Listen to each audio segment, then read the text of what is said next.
అందులో బాగుందని మాట్లాడారు.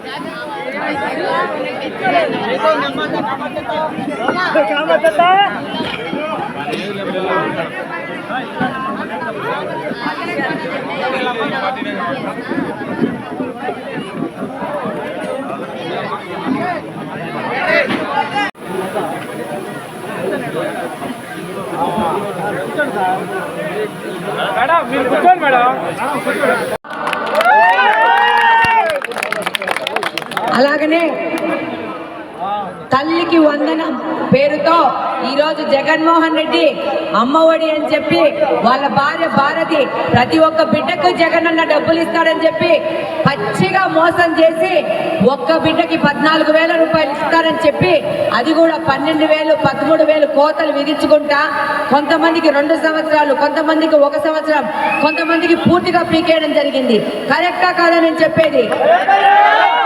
చంద్రబాబు నాయుడు గారు వస్తే మీ కరెంటు బిల్లులకి మీ ఇళ్ళకి సంబంధం లేకుండా పుట్టిన ప్రతి బిడ్డకి తల్లికి వందనం పేరుతో 15,000 రూపాయలు వాళ్ళ స్కూల్ ఫీ చంద్రబాబు నాయుడు గారే చెల్లిస్తారు. మీరు మీ పిల్లల చదువు గురించి టెన్షనే పడాల్సిన అవసరం లేదు. మీరు జస్ట్ మీ స్కూలు మీ పిల్లల్ని అడ్మిట్ చేస్తే మీకు వాళ్ళ స్కూల్ ఫీజులు మాత్రం చంద్రబాబు నాయుడు కట్టిస్తాడు. అలాగనే ఆడబిడ్డనిది 18 సంవత్సరాలు నిండి 59 సంవత్సరాలున్న మహిళలకి మీ అన్న చంద్రబాబు నాయుడు గారు ఆడబిడ్డ నిధి కింద నెలకు 1,500 రూపాయలు అంటే సంవత్సరానికి 18,000 రూపాయలు మీకు ఆడబిడ్డ నిధిగా ఇస్తాడు. అలాగనే మహిళలు ఎక్కడికి పోయినా కూడా బస్సు ఫ్రీ. బస్సుకు పైసలు కట్టాల్సిన అవసరం లేదు. బస్సు ఎక్కేస్తే చాలు మనల్ని ఫ్రీగా తీసుకుపోతారు. వీళ్ళకు మాత్రం బస్సుకు మాత్రము ఛార్జీ తీసుకుంటారు. వీళ్ళకైతే ఫ్రీ లేదు. మీరు కూడా జాగ్రత్త. రేపు మా ఇంట్లో ఉంది ఆమె ఏమో తిట్టడం చేసి చెయ్యికి ఎత్తినారా ఆమె పుట్టింటికి వెళ్ళిపోతా జాగ్రత్త. ఆమె కూతురింటికి వెళ్ళిపో జాగ్రత్త. మీ అందరూ భద్రం. ఆమె నీ దగ్గర రూపాయి అవసరం లేదు. బస్ ఎక్కుతుంది వాళ్ళ కూతురింటికో వాళ్ళ అమ్మింటికో వెళ్ళిపోతుంది.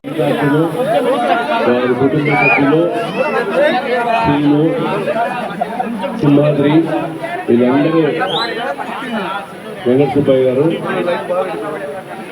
మల్లికార్జున వీళ్ళందరూ పార్టీలో చేరుకున్న సందర్భంగా అందరికీ స్వాగతం సుస్వాగతం. ఇంత పెద్ద ఎత్తున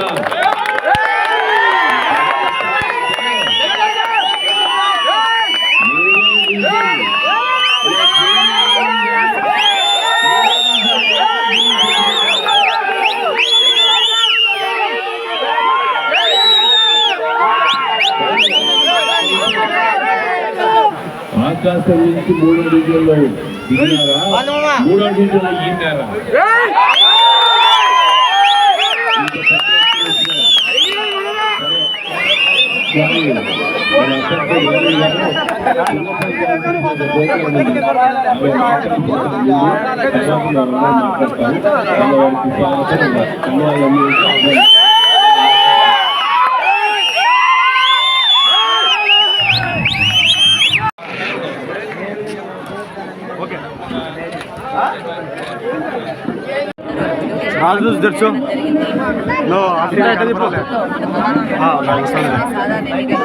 పెద్ద ఎత్తున ప్రజలు ఈరోజు తెలుగుదేశం పార్టీ చేరుతున్నారు. అలాగనే రేపు ఎలక్షన్లో చాలా నిర్భయంగా తెలుగుదేశం పార్టీకి సైతం ఓటేసి ఎన్డీఏ కూటమిని గెలిపించి చంద్రబాబు నాయుడు గారి యొక్క అనుభవంతో రాష్ట్రాన్ని ముందుకు తీసుకుపోతారు. అలాగే కడప జిల్లా కూడా ఇక్కడ తెలుగుదేశం పార్టీ గెలుపు మనదే. ఈరోజు అంజద్ బాషా గారు 3rd ప్లేస్కి వస్తారనే భయంతో వణికిపోతున్నారు. ఈరోజు ముఖ్యంగా ఈరోజు గమనిస్తే ఇలా ప్రోగ్రాం జరుగుతుందని చెప్పేసి కొంతమంది వైసీపీ కారుముఖలు వచ్చి మా ప్రచార వాహనాల మీద దాడి చేయడము జరిగింది. పోలీస్ కంప్లైంట్ ఇస్తున్నాము. సదరు వ్యక్తి మీద కంప్లైంట్ రిజిస్టర్ చేయడం కూడా జరుగుతుంది. ఇంకా వైసీపీ ఆగడాలు వాళ్ళ దాడులను ఎదుర్కోవడానికి మేము సిద్ధంగా ఉన్నాము. ఈరోజు ఏ విధమైన ఇలాంటి చిల్లర చేష్టలు చేస్తే వాళ్ళు ట్రబుల్స్ ఫేస్ చేయాల్సి ఉంటుంది. చట్టము న్యాయం అనేది ఒకటి ఉంది. కడప జిల్లాలో 5 సంవత్సరాలు అది లేదని విధంగా మీరు చిన్నపిల్లినారు. ఈసారి కొంచెం కట్టుకోండి. ఏమన్నా ఇలాంటి పిచ్చి వేషాలు వేసుకుంటే అనవసరంగా మీ యొక్క జీవితాలను నాశనం చేసుకోవడం అయితే మీకు కొన్ని కుటుంబాలు ఉంటాయి. ఆ కుటుంబాన్ని ఇబ్బంది పెట్టుకోవద్దండి. సామరస్యపూర్వకంగా ప్రజలు ఓటేస్తారు, వాళ్ళకి ఆ స్వేచ్ఛనివ్వండి. ఈరోజు మీ ప్రభుత్వం తిరస్కరణకు గురైపోయింది వైసీపీ ప్రభుత్వము. కాబట్టి ప్రజల యొక్క వాళ్ళ ఆలోచనకు విలువనిచ్చి, వాళ్ళ యొక్క ఓటుకు విలువ ఇచ్చి, ప్రజల యొక్క ప్రజాస్వామ్యాన్ని విలువ ఇచ్చి, వేరే పార్టీలు కూడా ప్రోగ్రాం చేసుకుంటారు, ఆ పార్టీ కూడా అభిమానిస్తుంటారు, ఆ పార్టీ విజయం సాధిస్తుందనేది ఒప్పుకొని మీరు తప్పకుండా కొంచెం శాంతంగా ఉంటే చాలు. ఇలాంటి వేషాలు వేస్తే మాత్రం కంప్లైంట్ రిజిస్టర్ చేసి మీ మీద కఠిన యాక్షన్ తీసుకోవడం అయితే జరుగుతుంది. కూడా చూస్తే దాదాపు 800 మంది ప్రజలు ఇక్కడ గుమ్ముకుంటారు. ఎంతో అభిమానంగా తెలుగుదేశం పార్టీకి వచ్చినారు.